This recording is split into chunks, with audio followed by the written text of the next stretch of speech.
Tonight. Where are we? 40 feet underground. From producer J.J. Abrams. Everyone outside of here is dead. Critics are calling 10 Cloverfield Lane unpredictably frightening. How do you know that this is real? What was that? Quiet. Something's coming. Packed with jarring twists and turns. Help! I'm out here! It's unlike anything you've seen. You don't know what's out there! 10 Cloverfield Lane. Directed by Dan Trachtenberg. Rated PG-13. May be inappropriate for children under 13. Theaters in IMAX tonight at 7 p.m. Blog Talk Radio.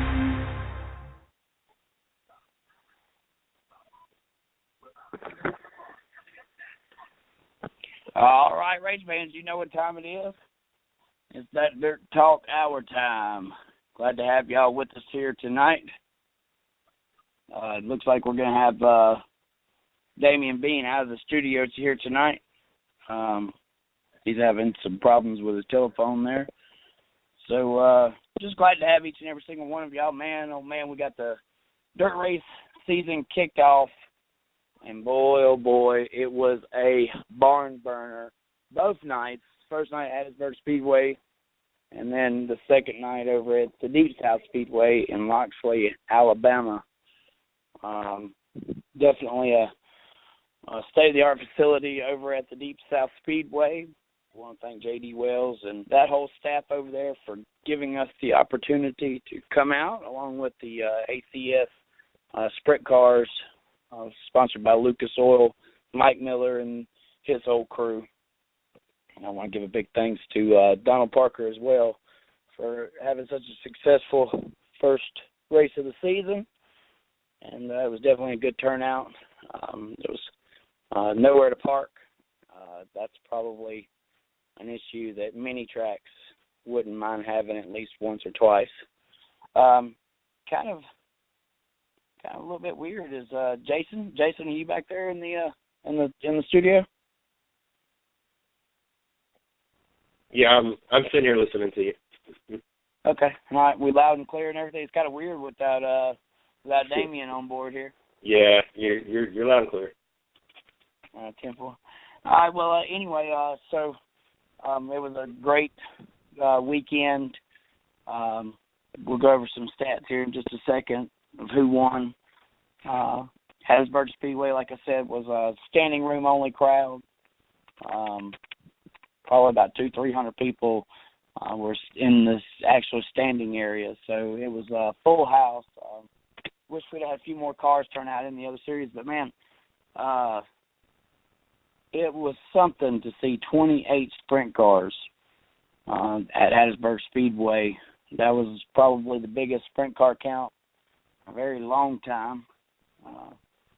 So I hope that momentum carries on and they have a really successful season, because I tell you what, it has been something to see the growth of the sprint cars and the fans' reactions to that kind of thrill of speed. And these are no mini sprints, you know, not knocking them, but you know, this is these. I mean, these are very fast cars, so it definitely adds to the level of entertainment there, and really gives you, the race fan, something to catch a thrill, really. I mean, it's a thrill like you wouldn't believe, watching the air come off the tires and the sides of the thing. Damion said he can't hear the show. I hope everything's okay on the outside line. If somebody's listening in here, go ahead and give us a shout out that we're loud and clear. That way we know everything's going good. We have a group forum over. Just look for the Dirt Talk Radio, Dirt Talk Hour group forum, and you can kind of chat back and forth with us. We have some special guests on tonight. First of all, it's going to be Spencer Brayton. He's a sprint car driver. We'll get a little bit more information from him, from Damion, as he gets himself settled out. And then we have Seth Bergman from Washington State. He was the winner of Night 1 at HATTIESBURG Speedway. And then Brian Bell from Tennessee, he was the winner of Night 2 at the new Deep South Speedway. So we have some entertaining guests coming on here tonight. And like I said, Jason, Mr. CJ Sports, is back there in the studio. We have that number here where you can give us a call at. We will be taking a few phone calls here before the guest. So 718-664-9861 is the call-in number. If you want to speak to the guest, let us know. I think Duck Owen said he wanted to call in tonight. Tammy Davis, we appreciate you listening in. Rosetta Sparks, we appreciate you listening in. We see y'all tagging in there. Ryan Slade, we do appreciate you. Ryan, when we got our name on him, he was a feature winner Friday night at Hattiesburg Speedway in the Pure Stock Division. So big shout out to our buddy Ryan Slade on that F-117 jet fighter mobile. Tell you what, that thing was super fast, and he had a lot of control of the car on a track that was dry slick. It really shows the talent these Pure Stock guys are capable of. Mark Hollenhead says we sound loud and clear, so glad to have him. Also, I met a new guy this weekend from the pit stop. His name's Ben. We'll be getting more in touch with him as well. But let's move on over into the winners over at Hattiesburg Speedway. We call them the stars of the cars. And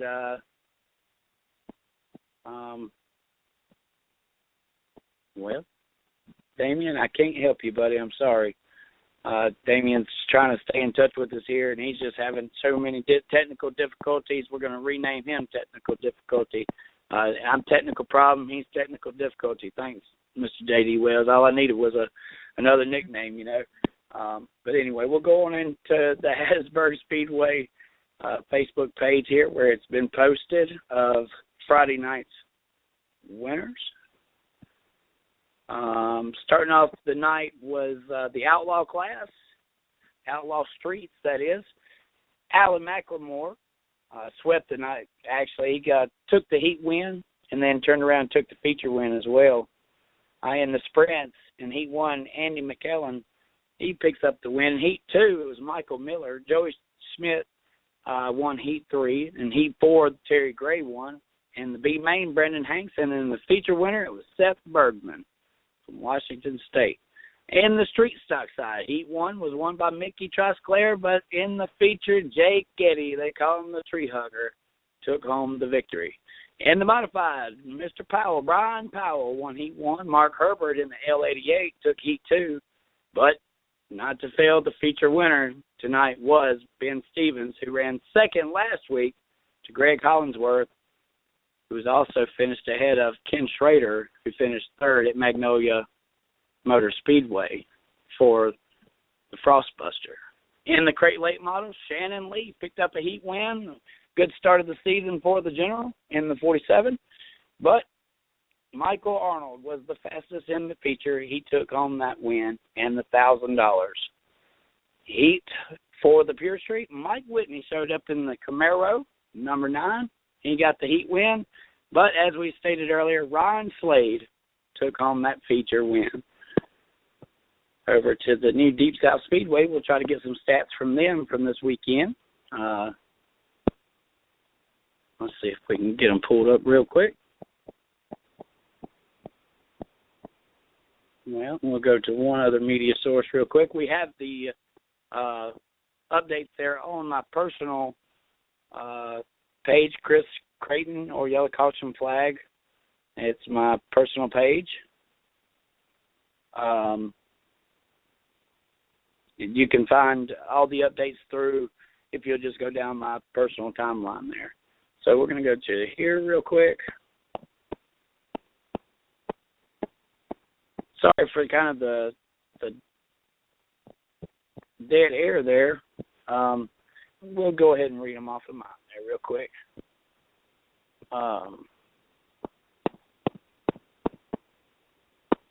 Uh-oh. Well, we're having problems there too. Okay, well, never fails. You know, we run into problems all the time, so we can't get the thread to go back that far for some reason on our computer system right now. But anyway, as we said earlier, I do know one good point. A 13-year-old kid in the pure stock class had just moved up to stock car racing. His name is Dustin Booth. He picked up his first career stock car win at the new Deep South Speedway. Also, I do believe Leslie Brown won the Outlaw race and they split the bounty between him and Alan McLemore. There was a $500 bonus given to the best average finisher between the two tracks of Hattiesburg Speedway and the new Deep South Speedway. Well, our guest will be calling here in just a minute.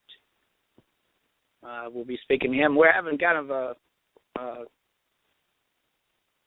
sprint car night, I guess to say. It just worked out like that.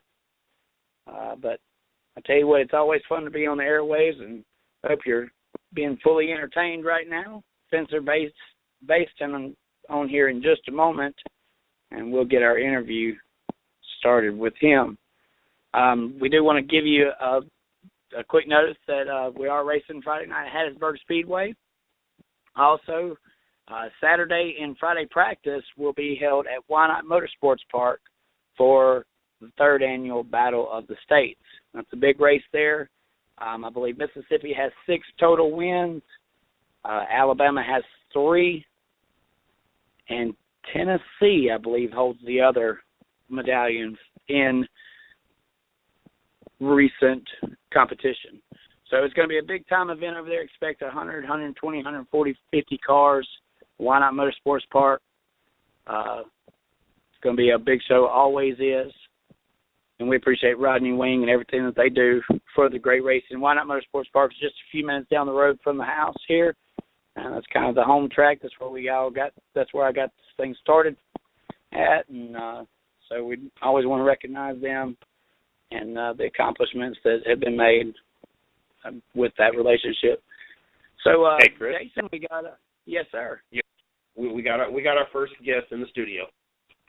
My gosh, how about that, man? I thought I was over here dying, man. I mean, I was getting red up underneath the lights. I was trying to come up with something to say, but this should make things a little bit more interesting, guys. Thank y'all for holding through us as I terribly went through our opening scene there. Hopefully we didn't lose too many listeners. But now we got Spencer BAYSTON on here tonight. Spencer, how you doing, sir? I'm doing pretty good. How are you? Oh, man, great now that I have somebody to talk to, man.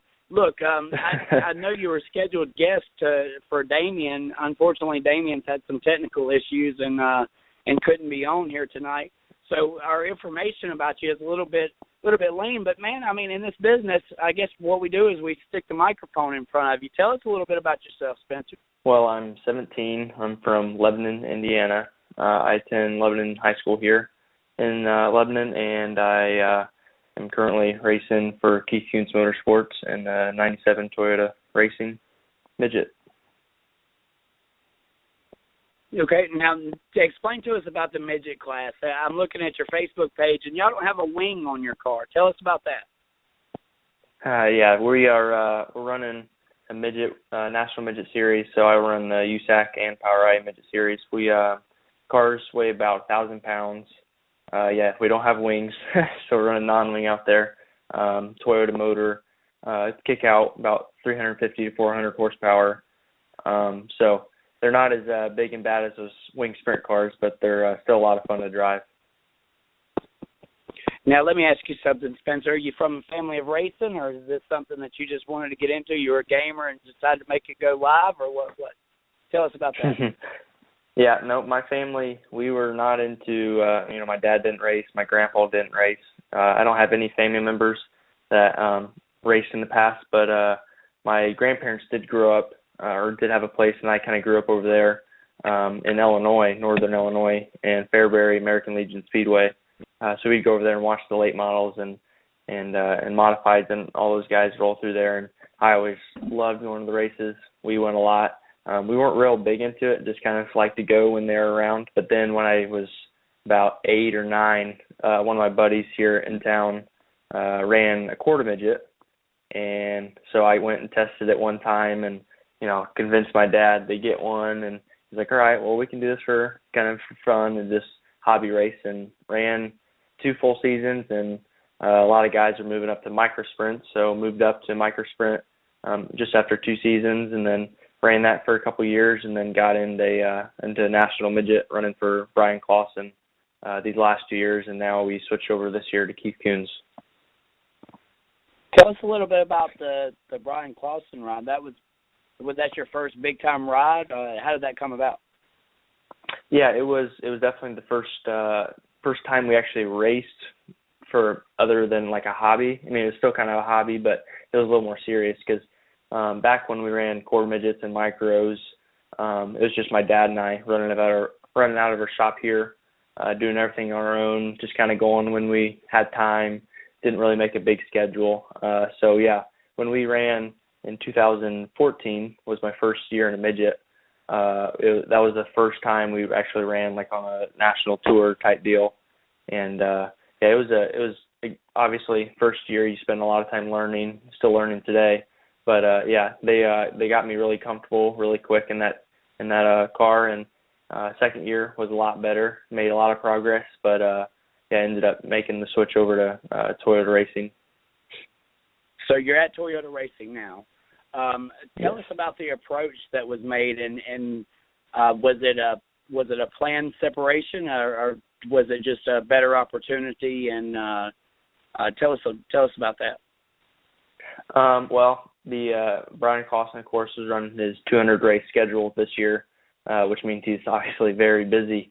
And one of the cars he's running is run out of BCI shop, the shop I was running out of, and so I wasn't going to be able to run a full schedule on a midget, unfortunately, and that's what I wanted to do. I wanted to keep running full schedule, and so since we weren't able to run a full schedule there, it kind of meant we were out the door and on to the next team, and luckily the opportunity kind of opened up, and we got in communication with Keith and Pete, and kind of put a deal together, and here we are. Tell us about Keith and Pete and this Toyota Power that you're running. They're obviously one of the most prestigious teams in all of open wheel racing, and they are. I don't know much about them. Obviously, his first race was this weekend in Wichita Falls, Texas. So I'm still, getting used to everybody and learning about the team and their background and the cars. Of course, it's a lot different than what I'm used to running. So, but yeah, this weekend we ran third both nights.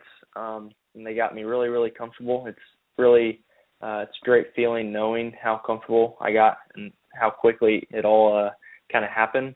It just tells you how good Keith and Pete and Al and all those guys are getting the cars ready, getting me comfortable in the seat, getting the car set up right so I can run consistent laps and learn as much as I can while I'm out there. So it should be a fun season. I'm really looking forward to it. Now, tell us, how do you attract like a Clausen or something like that to recognize you? Do you go for interviews? Do you hire agents, or do you talk to them in the pits? Tell us about how you managed to meet Clausen and how he opened the door for you. Yeah, it can be done in multiple ways. For example, Christopher Bell was spotted by Keith and Pete. They're watching him run wing sprint cars and other midgets and stuff like that, and they kind of picked him out. So you can be kind of scouted in a way, but then you can also go to the team. That's what we did. We went to Tim Clausen, Brian's dad, and we exchanged emails with him, put together a test date here in Putnamville, just a local track, quarter mile, and put a test together, and they kind of were talking, saying, yeah, well, we could put something together. And so a few weeks later, we had a schedule put together for the following season, and that's kind of where it all started.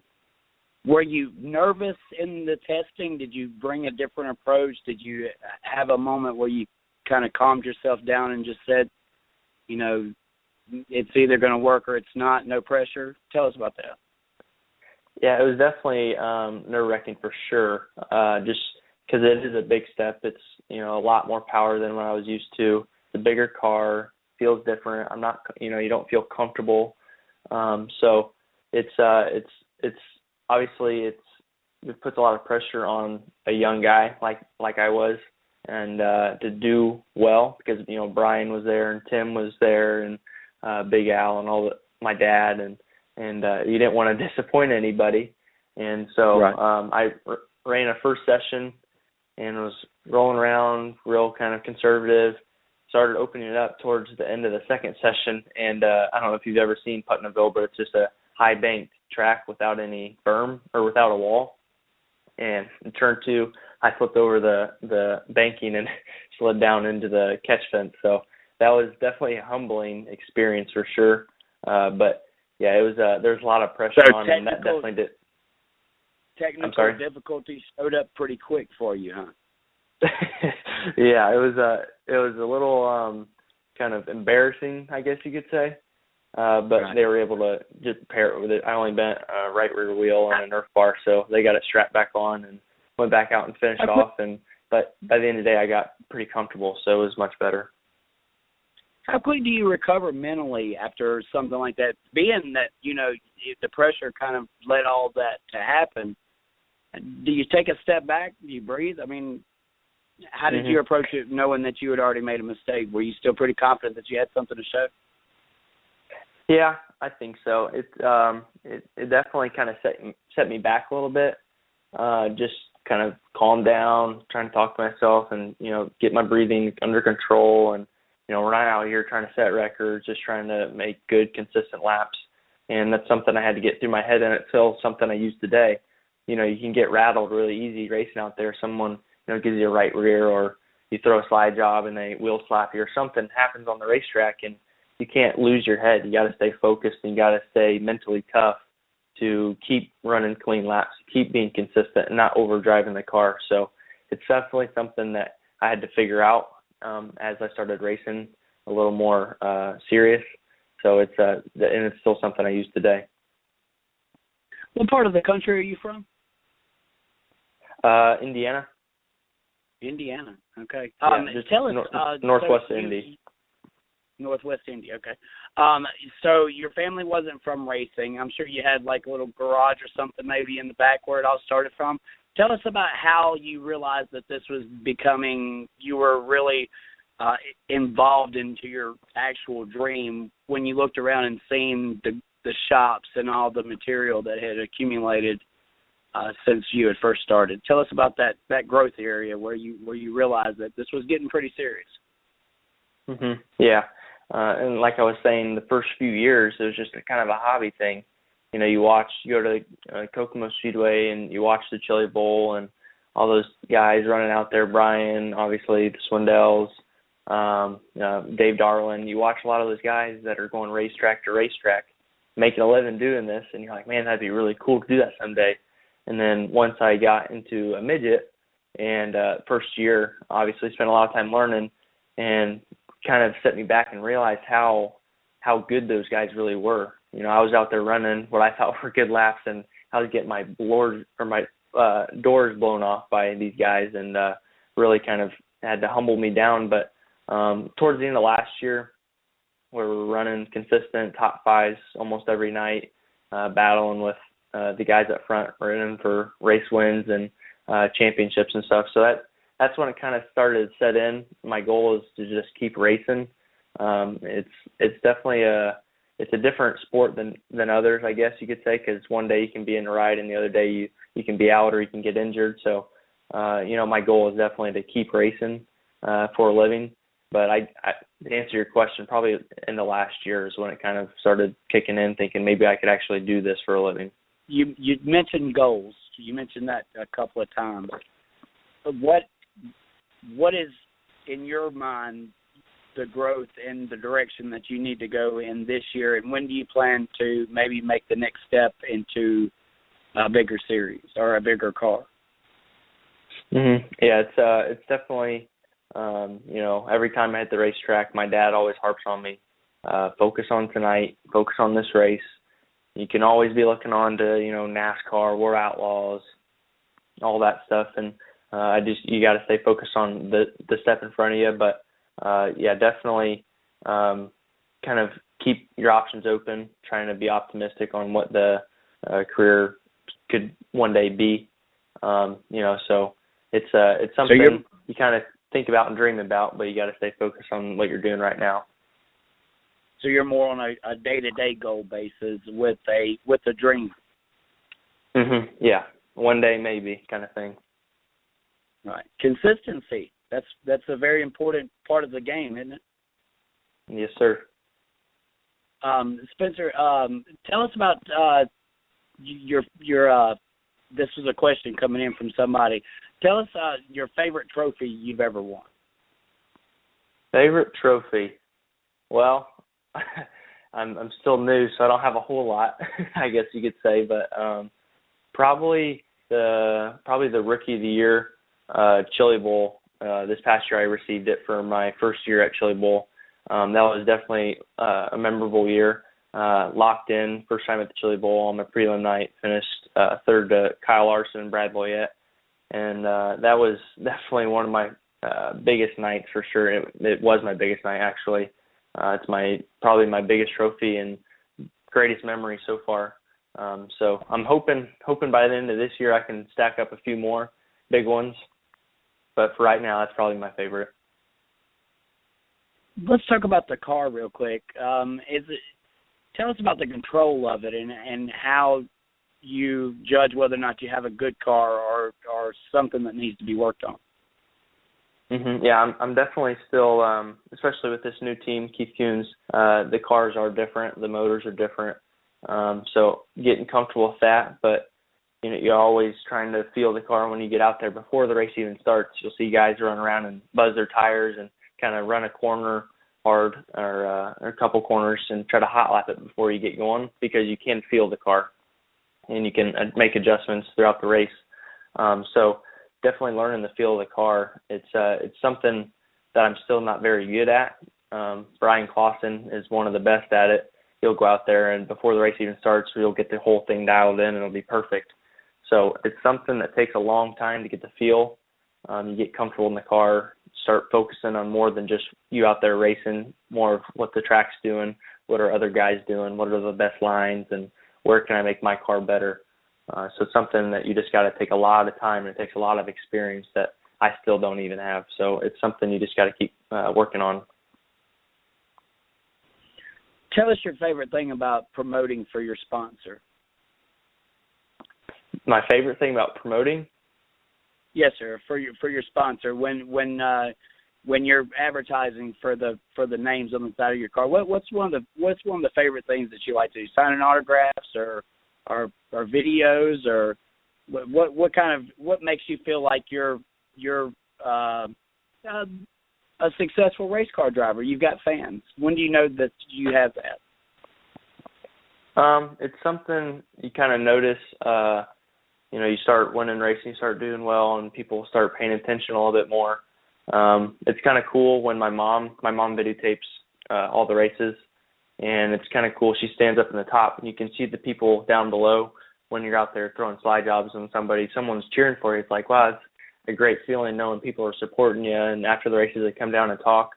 But it's kind of a cool feeling when you can just sit there and talk to somebody that wants to talk to you and ask you questions about yourself, and it kind of feels good, and it's a little bit of a motivator because you're out there doing it for the people in the stands, and they're the ones that are allowing you to go race to race because they're the one paying entry into the stands and keeping the tracks open and keeping the promoters happy.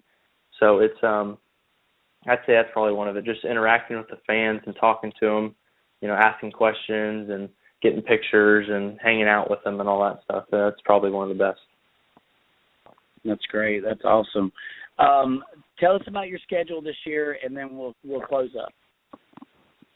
Schedule this year, we'll be running the full USAC is our main priority, full USAC schedule. So we'll be going out to Pennsylvania, Kansas, California for Turkey Night that are changing it up, going to Ventura this year. So I'm really excited going there. But also when we're not running USAC, we'll be running every PowerA race we can. With Keith Kuhn's this year, there's 3 new drivers, me, Carson Macedo, and Holly Shelton. And so we're all just trying to get as much seat time as possible. So those PowerA races will really help us out. So we'll be running both USAC and most of the PowerA races. So I think we're going to be running close to 55, 60 races. So it'll be a full schedule. But then on top of that, I'm really trying to get in a wing car is my goal for the end of the season. And so we've been talking to a couple owners trying to get some schedules put together with them. So hopefully we can stack on maybe 10, 15 more wing sprint car races on top of those midget events. Okay, well, tell us about the sponsors on the side of your car and who's helping you get your travel costs as you take the road. Yeah, definitely. It's Toyota Racing with Keith Coons Motorsports. They are huge in what we do now, and they obviously have seen them bring on guys like Rico Abreu, Christopher Bell, getting them into the truck series and getting them on down the road. So they do a lot for Keith and Pete and all of them, getting these guys. Tanner Thorson, my teammate, they're taking them to media training and getting them all geared up and ready to take them to North Carolina. And so they have a big involvement with the team, and they really help us get down the road. Priority Aviation, Richard and Jennifer Marshall, they're from Texas, and Richard's in the oil industry, and they've got a company where they use private planes, and they're great people. They're really giving. They go to a lot of the races. They're out in Vegas right now hanging out with Jason Johnson, who they sponsor in the full War Outlaw schedule. So they're great people. They really help us out. My family, we're fortunate enough to be able to do what we love and travel and race. So definitely with my dad and mom and all their support, they really help us get down the road. And just to close things out, man, who got your first autograph? That's a good question. My dad remembers it better than I do. I remember it was at a microsprint race in the local track in Miami County Speedway, northern Indiana, Peru, and it was a little kid. I just won the open class A main, and a little kid came down and wanted to sit in my car, and then he asked me for my autograph. And at that point, I didn't even know how to write my name in cursive, I don't think. So it was kind of funny and little. It was kind of cool, but I think that was my first one. Spencer, before we leave, tell us where we can find you on social media and websites. Man. Yeah, I'm on basically all social media. Facebook, I've got a personal page and a racing page, Spencer BAYSTON Racing. We're starting to get that up and going. I'm on Twitter at Spencer BAYSTON. I'm on Instagram. It's kind of more of a personal account, but it's at Spencer BAYSTON also. You can go on my website, spencerbayston.com. We've got photos, videos, my full schedule. There's a contact link. You can get on there and message me, and I'll usually try to get back as soon as I can. And if you ever need to get a hold of me or anything, I'm on Facebook. Obviously, you can message me on there too. So I'm on basically everything. So most of my Twitter handles and Instagram handles are at Spencer BAYSTON. So feel free to contact me. All right. Well, remember yellowcautionflag.com. That is our show sponsor. They do a lot of media working off in the dirt track business, so make sure you look them up. And Spencer, it was great interviewing you, man. 17-year-old talent, sounds like a good head on his shoulders and a good opportunity right now with a pretty good team, right? Thanks for having me on. Yes, sir. Thank you, and we'll be glad to talk to you again soon. All right. Sounds good. Thank you. All right. Bye-bye. Well, Jason, man, I tell you what, that was a good interview there, sir. Oh, yes. All right. Looks like Damion says he's in. Is he on the line there? I don't know. I have your next guest. That's who I know I do have. Okay, cool. Well, we'll check on Damion. And, ladies and gentlemen, here it is. We're going to bring in the winner of the third annual Ice Cracker Sprint Car Challenge doubleheader night one. This year was won by the 23's Seth Bergman. Seth, how are you doing, sir? I'm doing well. How are you doing? I'm doing real well, sir. So tell us, was this your first trip down to Hattiesburg Speedway? Yeah, it's actually my first time there to Hattiesburg, and really to that area in general. I've been down south a little ways in southern Texas, and went down to Florida and been down there, but I've never really been to South Mississippi or even Alabama there where we were last night. Well, I guess that's something that we can start out with. Tell us about the trip and what kind of set you out the most. Sorry, I didn't catch that. What you say there? I'm traveling down the road right now. Yeah, it's okay. It's okay. I'll get a little bit closer to the mic here. Tell us about what when this was your first experience down here. What kind of set your mind out the most besides the wind? What did you enjoy the racing surfaces? Did you feel comfortable down in the area? Yeah, I mean, it was just great to strap in a sprint car and get to work. You know, it's going to be a long year for us as a sprint car team. We got a lot of races scheduled, and going to be pursuing a national championship. And you know, we're trying to get to work early in the season and find some speed, get some wins. And so far, we've been able to do both. You know, we've picked up where we left off from last year, and I feel like we're building on that and gaining more speed, figuring new things out. Been fortunate enough to pick up a couple wins here recently, and just happy about that. Going to HATTIESBURG Speedway, never been there before, and it was interesting. It's definitely interesting. I don't know if I've ever been to a scene like they offered there at HATTIESBURG, that's for sure. The racetrack was little and high banked, and it actually, you know, they did a good job for that being the SOS ASCS region's first outing. I feel like they did a great job by putting the race on there, and you know, it was enjoyable. We picked up the win, like you were saying, and moved along to Saturday at Deep South Speedway. Now, tell us about the adventure from Washington State to where you are now, and how'd you get your start? Man, that's a long story. That adventure from Washington to here started, man, quite a long time ago, some years ago. It started out just picked up, left Washington, and decided I was going to try to be a race car driver in the sprint car scene, and been going at it ever since. That's how I ended up down there in HATTIESBURG on Friday, just chasing these races and trying to make a profession out of this the last 6 years, and you know, that's why I'm where I'm at today, and out here trying to win races, make a name for myself and my family.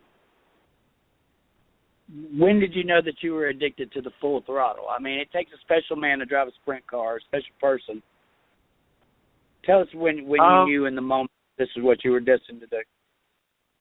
I grew up around racing my entire life, and I went, I was a kid to the races watching my dad.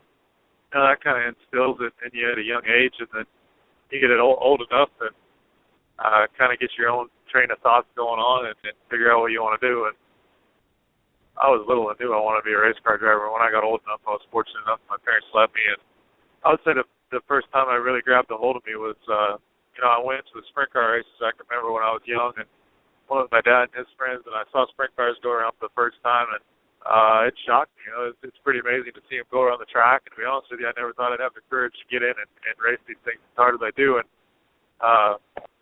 got into mini sprints and raced those, and the first time I ever got into a big car, it was everything I'd ever thought it would be. I'd never even fired up or drove a V8 before, and I sat in a sprint car for the first time and fired that thing up and got on the gas. And I think any sprint car driver can tell you that it's kind of unexplainable. You know, it does something to you, and for me, it really grabbed a hold of me. And from that point on, you know, the competition side of you grows, and I'm where I'm at today because I was very competitive, and that's just grown and grown and grown. And I do it for a living now, so it's changed a little bit. It's more business-minded, but I think every time I fire a sprint car off, still here doing it today. Tell us about the beginning. Who gave you your first start? My parents. You know, they're still the reason that I'm able to do this today. Like I said, I grew up watching my dad race. Always been in a racing family, and I knew that that's what I wanted to do. And when I got old enough, I was fortunate enough they were there to give me the opportunity, and they've been my number one supporter still. You know, I'm thousands of miles away from them, but every night I race, every night of the week, I'm on the phone with them and always relaying stuff off my dad. If it wasn't for them, I really wouldn't be ever even gotten a start in this, and most certainly wouldn't be where I'm at today. How many career wins do you have, Seth? That's a good question. I think in big cars, I'm probably close to 50, 60 or so by now. I'm not real good at keeping track of all that stuff. I'm kind of more the type that sets goals and moves towards those numbers, and I kind of get lost in all that along the way. So that's a good question. Nothing wrong with that. If I were to just guess, it'd be around 50 or so.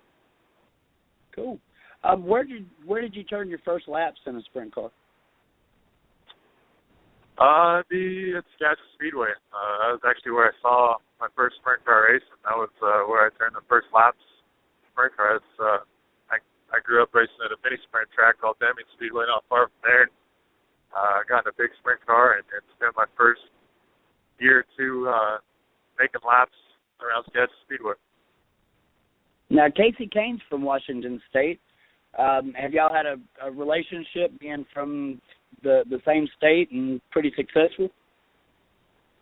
Yeah, he's from the same state, and obviously had a lot of success on the NASCAR level. But other than us being from the same state, that's about where it ends with him and I. He raced sprint cars at a young age, and I started racing sprint cars at a young age, and we both shared the number 23. And that's really where it ends between Casey and I. He's had a lot of success in his career, and I'm just out here trying to make a career path. Tell us about the number 23. Is that a special number? Yeah, it is actually. It's my dad carried the number 2 when he raced. And I was going to be number 2, and my sister was number 3, and my sister passed away, and I put the 2 and the 3 together, and it's been my number ever since. That's cool. On our logo, on our T-shirts, and even on our yellow caution flag promotional stuff, we have a late model with the numbers 1, 2, 3, and it has a special meaning for us as well. And that's it's always a lot of times. Well, I say a lot of times there's true meaning behind the number that a driver races. Yeah, and for me especially, I grew up. My dad was always number 2, and I always envisioned me being that number and carrying his footsteps. And with the passing of my sister, she was always 3, and it was just kind of a no-brainer to put them together. And that's the number that's been flying on my race cars ever since. We have a question from from the co-host who can't call in. There's something wrong with his line. He said, compare local racing in Washington to the competition you face traveling. It's tough anywhere you go anymore. I mean, there's a good group of racers in Washington, and I feel like anywhere you go, there's a group of guys that are competitive and passionate about winning. So I wouldn't say any one region of the country is any tougher than the other. I mean, anytime you show up to a dirt track, you're going to have guys you're going to have to compete to win with. And growing up in Washington, it definitely shaped me to the racer I am today because of the racetracks and the races that are out there. There's a lot of good guys that are just still out there racing locally, and I think you've seen quite a few guys lately coming from Washington, starting to travel more and starting to make a name for themselves, and as there are a lot of guys from the Midwest. So I don't think it's really any different anywhere you go. I think you run across guys that are passionate about winning, and that's where you find the difficulty levels rise. All right. So I guess I'll lead this question. Tell us about the competition that you were racing with this weekend. It was a very stout field of drivers. Terry Gray, Morgan Turpin, the fastest girl on dirt, Shane Morgan, who's a local, Mike Miller. It was a pretty heavy stout of drivers. Yeah, it's tough. All those guys that you just named, a lot of them have careers that they can be proud of already, and a lot of them are aspiring to make careers for themselves. But I can tell you one thing, myself as an individual, I show up thinking and pursuing the path, and I'm going to be the best every night I show up, and it's against this stuff. I race myself and my race team every night we get to the racetrack, and I think that's where you find speed, and that's how you're going to do great things in the sport. And those guys are definitely tough competitors, and they took one away from me Saturday night with Brian Bell. He was fast, and Derek beat us also, and that just goes back to what we were just talking about with there being tough sprint cars anywhere you go in the country. And one thing about me is I always show up and race myself, and ever since I've learned to do that, you find a lot of speed, and you start winning races. That's your drive. What keeps you motivated in a race car, Seth? Just being competitive, winning races. I'm just obsessed with it. Really, it's the easiest way you can say it. Is winning. It's not fun for me. It's not enjoyable when I'm at the racetrack and I'm not winning. It's something that's grown on me, and it can be a bit of a curse and a blessing at the same time. It's tough when you don't win. You're very, very tough on yourself. I know I am, and the thing about racing is you don't always get to win, so you got to learn how to deal with the lows and appreciate the highs. But that's one thing we do is push for wins. That's what we pride ourselves on, and that's where we want to be every night. Jason, Jason, our host, says that we're running out of time here. Tell us about your sponsors and who's got your back and what your schedule looks like this year. Of course, like I said a few times, my parents, without them, it's not even a thought of a possibility for me.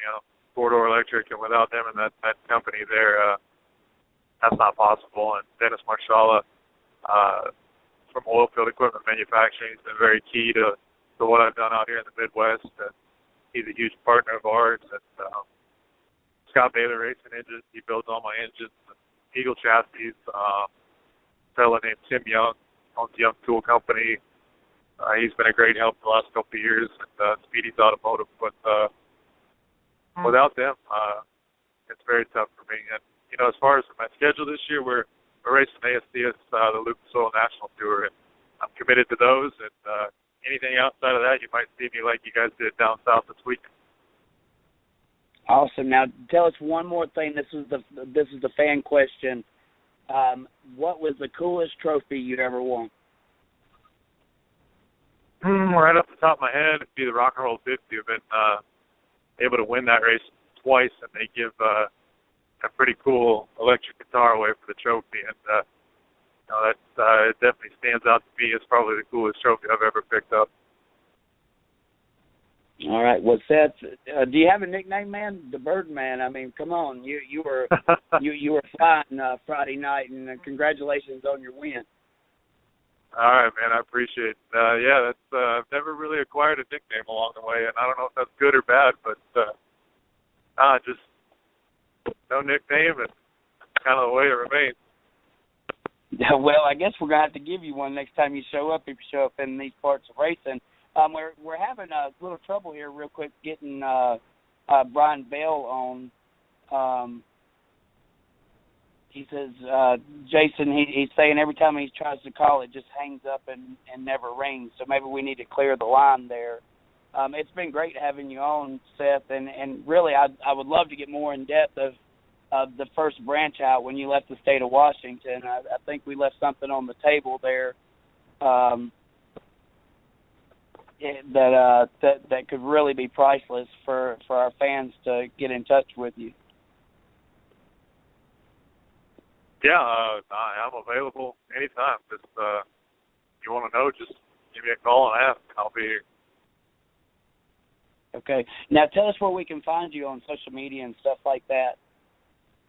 It's just Facebook is just Seth Bergman.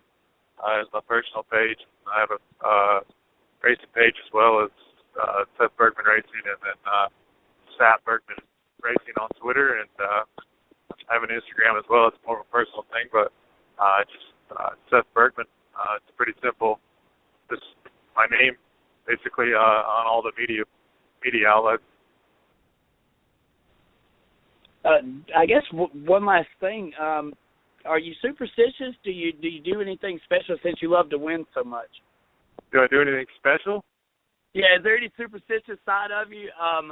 We're having problems with Bell right now, and so I mean, I think that's a great question right there. Are you superstitious? I mean, do do you have certain ways that you do things to prepare yourself? I mean, you have that special drive, you're passionate about winning, so a lot of times those guys are superstitious. I think, man, I don't know. I guess I'm just superstitious about making sure I do everything I can before I get to the racetrack to make sure I'm prepared. I don't have any weird quirks or anything about putting the same pair of undies on or putting my left sock on first or anything like that. I just make sure during the week that I'm, we take care of everything we need to take care of, and I'm rested, and I spend a lot of time in the gym, and I try to eat right. Just I make sure my head is on straight, and I'm ready to do the job when it comes to race time. All right. Well, I'm not going to keep you any longer, Seth, and I know that we'll have a second interview here. We're going to keep our eye on you as you travel through the series there. Congratulations on your win, and welcome to the Deep South, man. Well, I appreciate you guys for giving me your time. Let me be a part of your show. It was a pleasure. Thank you again, sir. Thank you. All right, bye-bye. Well, guys, I tell you what, that was an interview, and boy, I tell you, I like the rhythm of the show tonight. We kind of started out, the whole update stuff, and it just does kind of drag on, and it's kind of hard to make that exciting. But once you get these drivers on and you start picking their brains, I tell you what, it's really cool to sit in the seat that I sit in, and I have to take in all what these drivers are saying and come up with. Right, exactly. Almost getting them to take a lap through a sprint car. These guys are living interesting lives, and it's something. Okay, he's calling in from a 5347, Jason, 5347. So we're still going to get this interview. But guys, like I said, these are very interesting lifestyles that these guys live, and we hope it's entertaining to you. Just give us some feedback, and we'll get Brian Bell in here as soon as as Jason gives us the go-ahead there. All right, he's in the studio. Man, that worked out perfect, didn't it? I tell you what, this is turning into a great show here. Brian Bell, how you doing, sir? Doing pretty good. All right. Now you're from Tennessee, right? You're kind of familiar with the guys that you've raced with around here. Tell us about who Brian Bell is. Well, me and my dad, we own a business called FSR Racing Products. We build aluminum radiators. My dad he started racing here in West Memphis back in 1974, back what they called B cars, which are kind of like non-wing sprint cars. And so he grew up in an era, in a popular area racing sprint cars with a lot of big names. And so I'm kind of following his footsteps. And, it's just me and him and another friend of ours, and we just go racing, kind of stick to this area, kind of a local team. But, we just do it just for fun. We just enjoy it. It's what we love to do. Now, you are part of the doubleheader this weekend. Tell us about your win on Saturday night. What did you feel like you had a good car? Tell us a little bit about Saturday night and what led up to your victory. Yeah, we did. We really felt good about the car. It was one of those nights we didn't make a lot of changes to it, and in my experience, that's been the nights that you're good when you don't come in and have to make a lot of changes. But we've had a long relationship with Maxim Chassis and always had a lot of success with them, and so we always feel real confident in our race cars. But it was a good sized racetrack, real high banked. You really kind of had to get your elbows up, and I've always considered myself a little bit of a gasser, so that was kind of suited me right off the bat. And just we were able to pass some cars in the heat race, get some good points, and then we got that fortunate redraw, got that number one spot, put us on the pole, and I knew right then that it was just up to me. It was up to me to win or lose the race, and I just needed to go out there and make some good laps, hit my marks, be patient in lap traffic, but we still definitely had to go. All right, tell us about the difference in the two nights, the track styles. Yeah, a lot of difference there. They were both kind of momentum racetracks, but Friday night at Hattiesburg, track I really do enjoy. It's nice and round. It's got some decent banking, a lot of momentum, but much smaller of a racetrack. It's probably not much bigger than a quarter of a mile around. So then to go to Saturday night was a big change. Loxley was a 4/10 mile, very hammered down, wide open, real high speed, long straightaways, high banking. So driving style is very different in a wing sprint car when you go from a smaller, shorter track where, you're kind of hustling the car but still trying to be smooth. But you get on those really big racetracks and you have to keep the car really straight. You just have to drive it very different. So a lot of difference between Friday and Saturday. How long have you been in the 360 series, Brian? I've been off and on. I started racing in 2003, so I guess I'm 13 years deep at this point. I've actually haven't driven a 360 in 2 years now. The last 2 years, me and my dad weren't able to race, and so I went and helped another guy as a crew chief and kind of helped him and, kind of got to see racing from the other side. And so, I think that helped me a lot to get to stand on the sidelines and watch the cars and see how they react to changes. And so far, I think that's I've been able to apply that to what we've done here on our first weekend and had some pretty good success. So to come back out of a little break there for a couple of years and get a win against some good guys, that was it's really encouraging. Yeah, right. And I didn't mean to interrupt, but you opened the door there for a great question, because so many times you learn so much from that acceptance to take the step back, to release something from you, to make a different goal this time and drop things that weren't necessary. Tell us about that step back, and now, my gosh, you come back after 2 years, you're a winner, man. Yeah, it was really, really crazy to me, but I went and worked for the same guy for 2 years, Jared Roller. He was a really good friend of mine, and we were able to go and do some racing. But it changes your perspective when you can work on the car and you can stand on the sidelines and you can see the people that are, the car that you're working on and when it's successful and when it's not and what its attitude is and what the car is doing and where the driver is putting it on the racetrack and how he's attacking a corner. And when you can stand on the sidelines and see it, you can, for me, I was able to absorb a lot of information. And an example of that was Saturday night, when I was out front, I felt like I was making some good laps, but I was, my corner exits were a little bit open and I was getting out. I just didn't feel good about what I was doing. And so I knew I needed to open my entries up because I needed to keep the car tight on exit. And I felt like that was something that I had learned from watching for the last 2 years. I knew that, keeping the car straight and keeping it tight on exit was something that I needed to be doing. So that's just like a little small example, there of maybe something that I've picked up over the last couple of years. So you kind of mimicked it from the view that you had, from the outside view. Absolutely, and which Derek Hagar ran second Saturday night, and I've, in the last 2 years watched him win a lot of races. And so, that would just be a perfect example of just watching Derek, watching anything and everything that I could and just trying to absorb as much information as I could about car and setup changes and driving styles and when to get up on the wheel and drive the car hard and when to try to be smooth and make good laps. It was, that's what I think separates, a lot of good drivers from a lot of, people that have success and people that struggle to find it sometimes, is knowing when to get up on the wheel and drive hard and when you need to calm down and be smooth. Damion Bean wants to know, tell us about your driving style. What kind of driving style do you carry? Yeah, no, I've always kind of considered myself a gasser. I love to run the top. I love it when there's a big cushion. I do like a slick racetrack.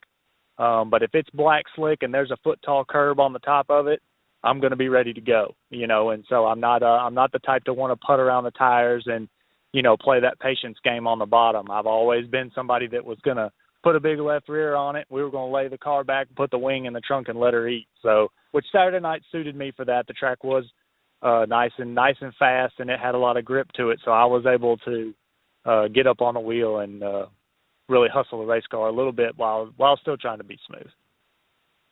Now, racing's had some troubling times with the economy and all, and you've been around for enough years to see what some people call the wave, where certain classes grow and then they kind of spawn off.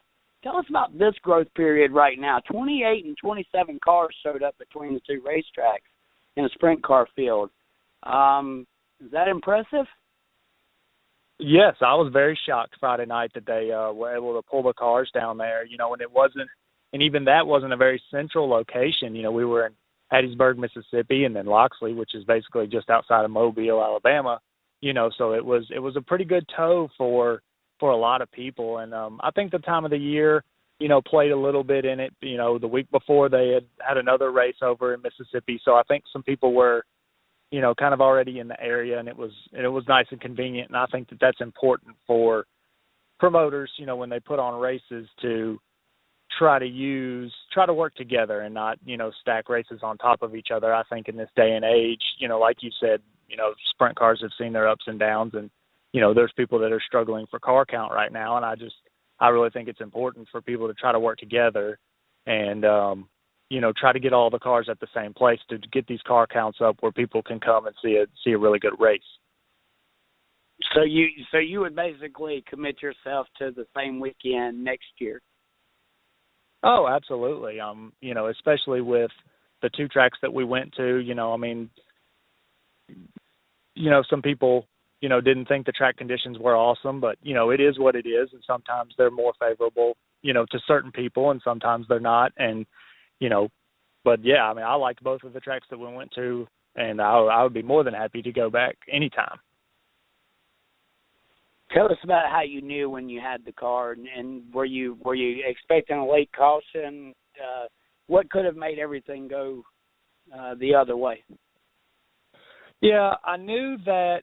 Well, sometimes when you fire right out of the gate and your car is really good at the beginning of the race, it can be a little bit nerve-wracking because, you don't know how the track is going to change or if it's going to go away from you. And so I knew right out of the gate my car was really strong, and so I was very comfortable early on. The car was very easy to drive. It had a lot of grip, and I knew that I was tough right off the bat. But I was very concerned about how the track may have changed during the race. We didn't tighten up a lot for the feature. There still seemed to be a lot of grip around the bottom, which is where I knew I kind of wanted to be. And I know that, the guys that were behind me, I knew Derek was starting right behind me. I knew Seth BERGMAN was back there. There's several other guys that, were strong and win races that were going to be coming to the front. And if the track kind of went away from me and got slick, I knew that I was going to need to try to make something happen. So the whole time the race was going on, I was very much trying to pay attention to how the track was progressing and if it was starting to give up and if there were any adjustments that I needed to make, because later in the race, if the track got dry, I knew that those guys would be ready for it. Are you a fan of the redraw, or did it just fall in your favor? Today I'm a big fan of the redraw, but next week, maybe not so much. I do think that it shakes it up. In certain situations, I'm not going to be, I'm not going to sit here and say that it didn't play in our favor last night. It very much did. I was able to draw that lucky number one. I'm not sure that I would have won that race drawing an 8. There were some guys that were able to pass some cars, but, we had that top 4, 5, 6 cars right there last night, and they were all fairly even. We were all kind of got our little space between us, and we were just able to I was able to hold everybody off and just stay up there and not make any mistakes. So, overall, I think that I don't think there's a perfect way to do it. I think there's going to be, no matter how you do it, sometimes it's going to favor certain people. Sometimes it's not going to fall in your favor. So I'm okay with it. Of course, right now, it's sounding pretty good to me, and next week it may not fall in my favor, and, I may not have as much nice things to say about it, but, I just think the luck is going to always play. It's an open-end question. We just always like to hear the feedback on that. To take things to a different step before we go into our closing, Damion Bean has another question. He's normally my co-host, but he had technical problems with the phone. Sure. He says, take us for a lap in a sprint car from the seat. What's it feel like in the G-force? How physically demanding is it, especially on a 4/10 of a mile racetrack? Yeah, it is, and I've always tried to. It is, and you have to. I've always tried to explain it to people, and anybody that's ever driven one says you just have to sit in it to experience it. But the biggest thing that I always try to tell people is that sometimes your brain is telling you something very different than the rest of your body needs to be doing. You know, the cars are so capable when you get to the end of the straightaways, especially on those like last night, you know, big 4/10 mile, well over 100 miles an hour, and then you have to come up and make basically a U-turn, you know, and your mind is telling you that this is not possible, you know, to make this car is not going to make this turn, and you have to be confident in the car, and you just have to go a little bit it takes you out of your comfort zone. And you know, last night there was a little bit of a hole getting into one, which was something I had to work around. And yeah, those G-forces were definitely there, especially when the track gets a little bit wavy and it kind of, you know, you kind of hop a little bit as you're going through it. It'll try to take your breath away from you. So on top of driving, on top of car setup, on top of all these other things, you definitely have to keep yourself in pretty decent shape. You have to focus on breathing, you know, and, you know, keeping yourself from getting winded, you know, trying to pace yourself a little bit and not overdo it. But it's an experience that's not like any other driving a car. And especially, you know, I've driven wing and non-wing, and those wing cars, they're very, very capable and beyond what most people, you know, are comfortable with. And I think that's what draws everybody to them, is that it forces you to get out of your comfort zone sometimes. Our fan question this week is a very good one. What is the coolest trophy you've ever won? Ooh. Well, you know, these days we don't get a lot of trophies. I guess I would just have to say the big check. You know, we won a race with ASCS down in Chatham, Louisiana, and I got the giant check. And that kind of felt, you know, you see those all the time on, you know, Knoxville and the Kings Roll and things like that, and they get the giant check and they get their name on it and everything. And I got one of those down in Louisiana with Gulf South a few years ago, and that was really cool. That made me feel, you know, like I was part of an elite group of people that had giant checks, something I could hang on the wall. So that was definitely the coolest one to me. All right. Now, Brian, this is the side of the show where we find out where can locate you at, what social media, websites, and stuff like that, and then we'll close out. Yeah, sure. Yeah, you can follow us on Twitter at fsrproducts.com. That's our company, but we, you know, all of our race team runs through there. We keep up with a lot of people that we, you know, are affiliated with through that. And, you know, it's just a real great central location to kind of see a lot of what's going on with our race team and our company. We're all one team there, so it all kind of fuses together. So you can follow us there. I have a YouTube channel. You can go and search for Brian Bell. And I have some in-car camera from a few years ago, which is kind of fun to watch. I'm going to get that going here before long. Kind of wanted to get back in the saddle. I wasn't expecting to get a win right off the bat. So that's not bad. Back up and running. But, yeah, you can follow us there. Before we let you go, I like this question right here. What was your most memorable moment since you've been involved in racing? What's that one thing that stands up maybe with your dad or with a win? What was that one moment that you were proud? Yeah, that would have been my first win. We were in Atwood, Tennessee, and it was my first, I would say, what I would call a big win. I had won a couple of local shows, but this was a USCS show up in Atwood, Tennessee, and it was just one of those nights that we were just on. And I mean, we won by a real sizable margin. And it just, you know, I had a lot of friends and family that were there. And, you know, it was just it's always that first one where the competition was there, you know, and I really felt like I had beat some really good guys, and I had all my friends and family there, and everybody was really excited. And that right there has always stuck with me. All right. Now to close out, tell us about your sponsors and what your schedule is going to be this year. Yeah, we don't have an exact schedule. We're not following a particular series. I'm really excited about the new affiliation with ASCS and the Southern Outlaw series. You know, Mike Miller's done a lot to try to bring sprint car racing to this part of the country, and I'm really excited about trying to support him and get that going. We're from the West Tennessee area, right outside of Memphis, so you know, we travel up into Missouri, you know, a lot of races in Mississippi.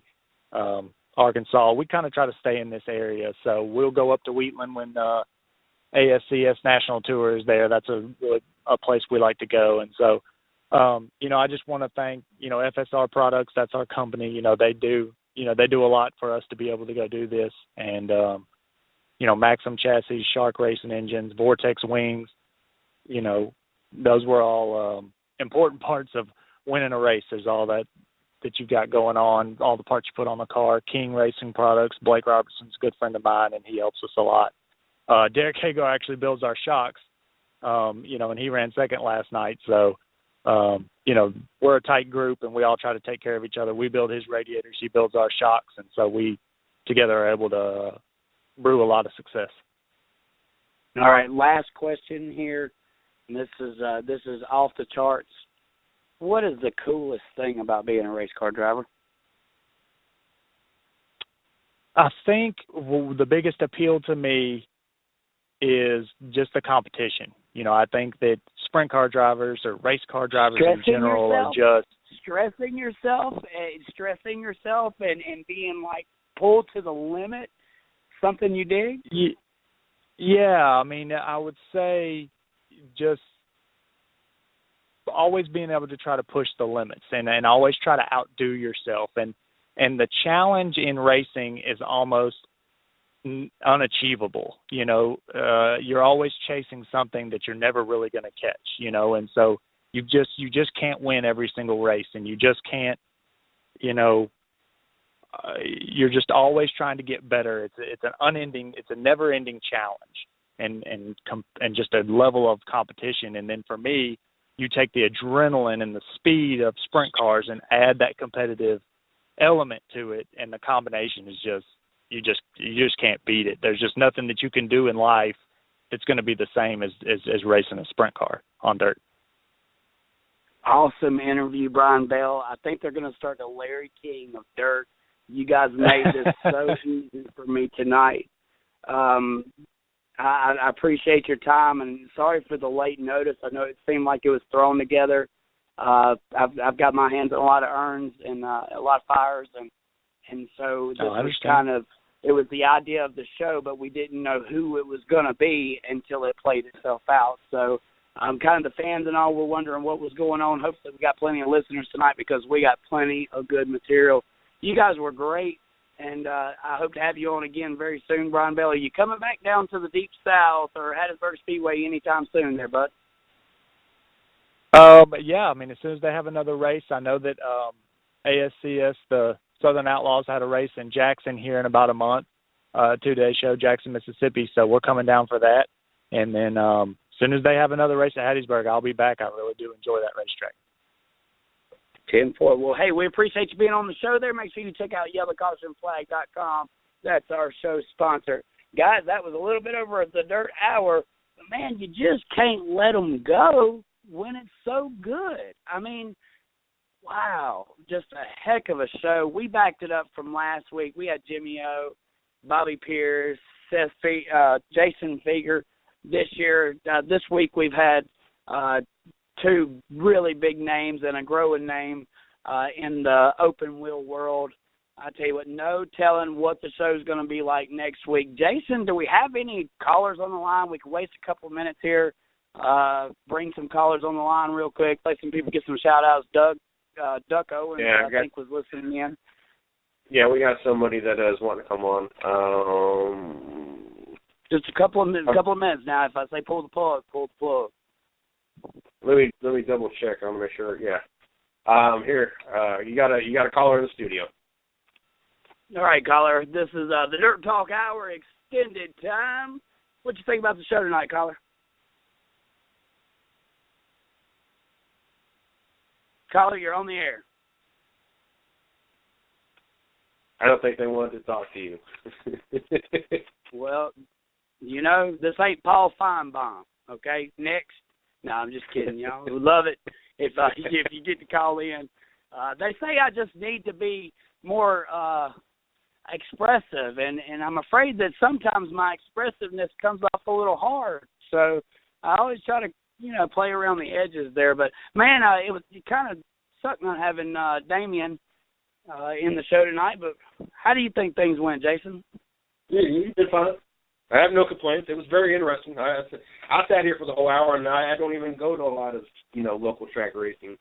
I've probably been to, that I can remember. Now, I grew up going to local tracks. I grew up going to Shady Bull and Killcare. There are two tracks in the Columbus area of Ohio, asphalt tracks. But I didn't really go any dirt tracks until a couple years ago down here in North Carolina, the Dublin Motor Speedway and Fayetteville Motor Speedway. I enjoyed myself. It just, I didn't know what I was missing, so I got to go out there. And then scheduling and kids and everything else has kept me from returning. But once the season kicks off down here, now that I have my Fridays and Saturdays free, I'm definitely going to find myself down in Dublin and Fayetteville Motor Speedway. Hey, you let us know if we can help get you into those places. We've been able to connect 110 Nation Sports Radio and the Yellow Costume Flag affiliate, and it's been a dang awesome relationship that Jason and I have been able to build. And I tell you, I hope you applied yourself to go to Talladega. Have you applied for your own press passes? I'm going to. Since I'll have some more free time, so I'm definitely going to. This is one of the things I got to sit down tomorrow and do. I have weekends, and the weekends are very long, and I'm getting a lot of opportunity to do a lot of things because I have pretty much all my hours on the weekend, and so Monday I get to sit down and do everything that's got to be done, and those are definitely on top of my list. Well, now tell us, we've had a few people inquiring about how to become a better part of this show. First of all, we've got to do something with this forum. Being the situation I was in tonight, I wasn't able to entertain both sides, and so we need somebody to really kind of transfer information as we do our interviews in the forum, and that may be an open possibility for some listeners who are hanging on there to be involved. It's definitely a way to get your foot in the door. But definitely we need some interaction in the forum. I think the fans really got an intel look at sprint car racing, at open wheel racing. I think the level of the guests, I tell you what, it just shows how much racing has educated itself, because these guys, all of them interviewed like they were Michael Jordan. Racing has a very special talent right now, and I think that these guys know from the door you have to get the best side of them if you're going to put them in the spotlight. Oh, I agree. Well, most definitely. We've been fortunate on the 110 Nation Sports Show to have a lot of young drivers as well come on the show, and one in particular, Dylan Martin.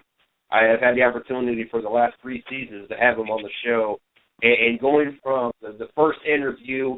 And here I prepped what I thought was enough questions to go 30 minutes with them, and I get one-word answers, and that's all I get. And so about 10, 15 minutes into the interview, I've done ran through all the questions because that's all he's given me, and I just have nothing else, and I'm trying to pull it. There's dead air space, and I'm trying my hardest to pull it out. And over the 3 years, he's come on, and I would say Dylan comes on the show probably every 3-4 months. And to when I first had him on the show and it was pulling teeth to get any answers out of him, to where we are now, and I can ask a question and he can run with it for 5 minutes, and it's awesome to see him grow and develop. So it's really cool when you got those on that repeat. Because like I said, 110 Nation, we've been doing this for about 5 years, so we got a lot of repeating and over the years, and so it's really cool to have those that are kind of wowed by it when they come on, and like our guest tonight, and just like they nailed it, they got it. But it's also cool to be able to watch these young drivers kind of grow up as they go through their phases of their career, but do it through our show, and it's really cool to have that opportunity. Tell us what the producer learned today. You want to? Tell us what the producer learned today. Did you learn anything? I learned that I probably never would be able to turn laps in a sprint car. There you go. There you go. I love it. See, that's entertaining right there. That is entertaining. We're going to sit here and geek going. It takes a true talent to do what these guys and ladies do, and it really blows my mind. And what even amazes me more is you don't really think about it, because I'm a traditional, I watch NASCAR and that's about it. And so I'm used to one type and what skill sets you need for that. And, my opinions have kind of changed on some of the drivers even in NASCAR this year with that new downforce package they got and making racers actually have to be racers now. But I'm kind of, I've always just kind of pictured that's it. And then doing these shows for the last 5 years and then getting to sit on Steve's show and then getting to sit in on your guys' show, I get a better idea of how talented, local drivers are, but two, how talented and how different, so much different each type of racing and each type of vehicle and what it takes and the adjustments you got to go for each phase of your life, and meaning by different cars that you're going to be in, and a lot of them are completely different. Well, we provide that detail. We are so in-depth with these guys that we're digging this information straight out of them. It's awesome. I mean, we couldn't have asked for a better three guests. And who would have thought, Mr. Humble, the Nightmare, could have put off the interview that he did? I mean, it kind of started out slow, but once we got him jacked up, boy, it was like a crate motor. He just didn't need to wind down, huh? Oh, it's amazing. And like I said, it's great to, when you see a lot of fans talk about racing right now, it's opportunities of sitting through shows. I sit through probably almost 25 hours of sports talk radio a week. And I get an opportunity to see a lot of this talent and hear about a lot of this talent and talk to them before a lot of these fans out there that go talking and bashing any kind of, different form of racing. I understand that, racing there for a while kind of went through a phase where there wasn't the talent. I think NASCAR was a prime example. It was like 2007 till recently.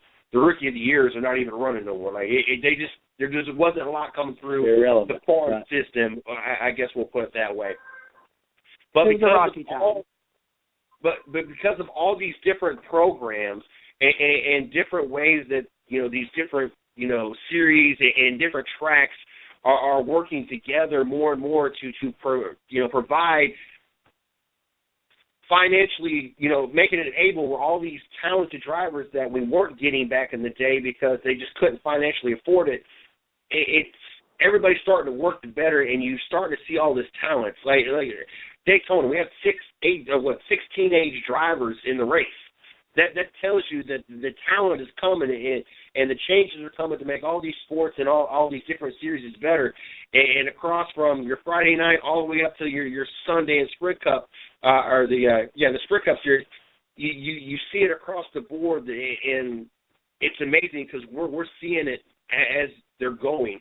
I've had drivers that, they were 14, 15 years old and Friday, Saturday, and I've had the opportunity year after year, and I've seen them go into, the next, the ARCA series and the K&N series, and even some of them into the Truck series and the Xfinity series. And it's cool to be able to see that and realize, we're getting to a point that all these different things, all these different programs, such as the Drive for Diversity program and everything that, is out there, we're really starting to be blessed with a lot of talented drivers, and it's amazing to be able to watch it as they all grow and know what this sport is, the future is looking for. So you're basically behind the fact that we're going through a drive right now, moving forward in racing, even from popularity to financial well-being.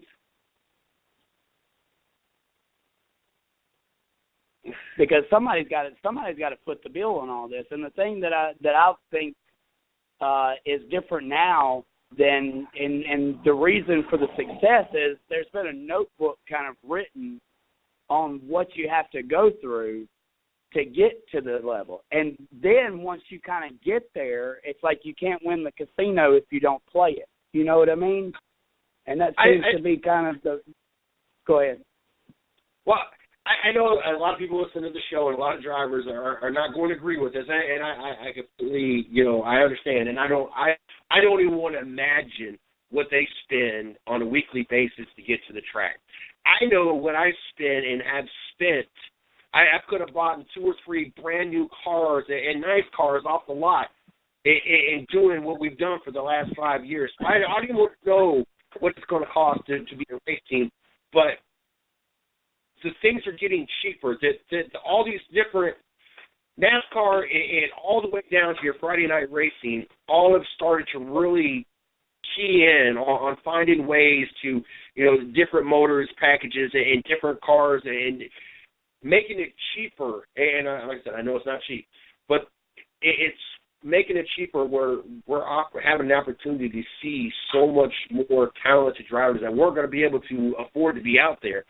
And you see that with the ARCA series and how they redid their cars, and what the K&N Pro series is doing, and what the different networks. Is the business thriving off itself? In other words, popularity drives a lot. Of racing driving the economic turn in racing, even though there's been an economic downturn, or do you think it's just leveling out? Because I believe there's an actual growth in racing, and people say, well, it's a wave, and then, that was mentioned tonight, and I believe we're actually in a true growth of racing.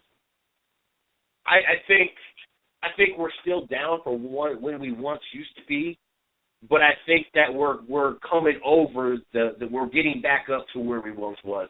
I think the sport is growing, and I think the changes and the safety all the way down from your 4-year-olds out there in the go-kart, as we did the show with the young girl, and now they got the little kill switch on the cars now, all the way down from the littlest racing all the way up. They're doing so much now to make all this. I just lost my train of thought.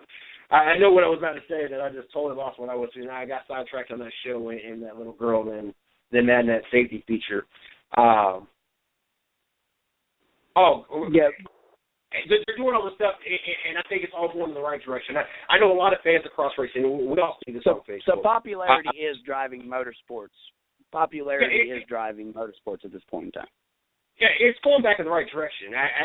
Once we see Indianapolis sell out, once we see Daytona sell out, once we see these other tracks, what if there's a broader span of racing that people are getting into? The actual growth of race fans have increased. It's just so many different styles of racing. Is this something that we're going through?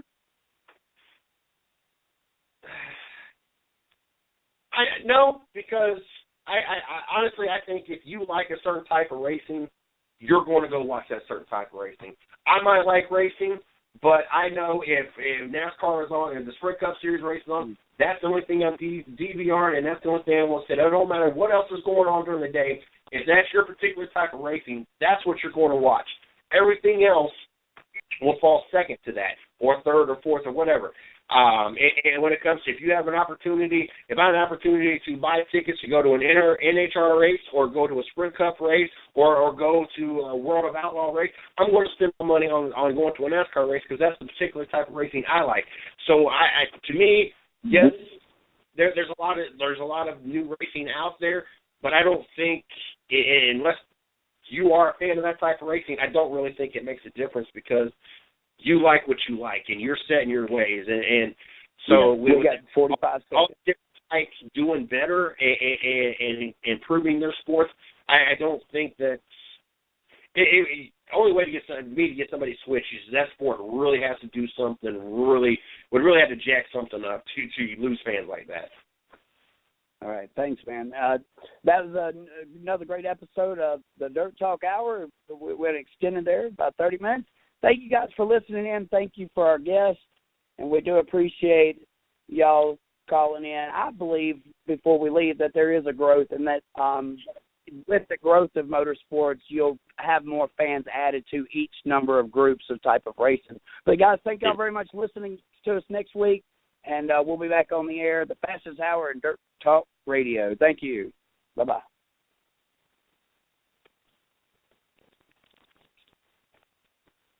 Tonight, Where are we? 40 feet underground. From producer J.J. Abrams. And everyone outside of here is dead. Critics are calling 10 Cloverfield Lane unpredictably frightening. How do you know that this is real? What was that? Quiet. Something's coming. Packed with jarring twists and turns. Help! I'm out here! It's unlike anything you've seen. You don't know what's out there! 10 Cloverfield Lane. Directed by Dan Trachtenberg. Rated PG-13. May be inappropriate for children under 13. Theaters and IMAX tonight at 7 p.m.